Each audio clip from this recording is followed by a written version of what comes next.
قال رسول الله صلى الله عليه وسلم من آتاه الله مالا আল্লাহ তাআলা যেই ব্যক্তিকে অর্থ সম্পত্তি দান করেছেন, ফালাম ইউআদ্দি যাকাতাহু, আর ওই ব্যক্তি যদি তার সম্পত্তি থেকে যাকাত আদায় না করে, মুসিলা লাহু মালুহু ইয়াউমাল কিয়ামাতি শুজাআ আকরা লাহু যাবিবাতান।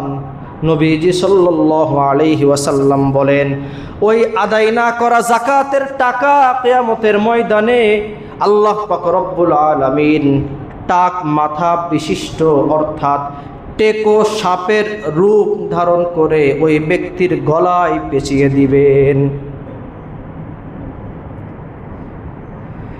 ইউতাওয়াকুহু ইয়াউমাল কিয়ামাতি, ওই টেকো সাপ যাকাতের টাকাটা আল্লাহ তাআলা টেকো সাপের আকৃতি দিয়ে ওই ব্যক্তির গলায় পেঁচিয়ে দিবেন।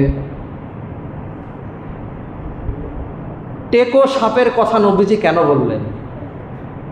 কারণ ওই সাপের মাথায় এত বিষ থাকবে, বিষের আধিক্যতার কারণে সাপের মাথার উপরের পশমগুলো পড়ে যাবে, এত বিষ থাকবে। নবীজি সাল্লাল্লাহু আলাইহি ওয়াসাল্লাম বলেন, টেকো সাপের রূপ ধারণ করে তার যাকাতের সম্পত্তি ওই ব্যক্তির গলায় পেঁচিয়ে ধরবে।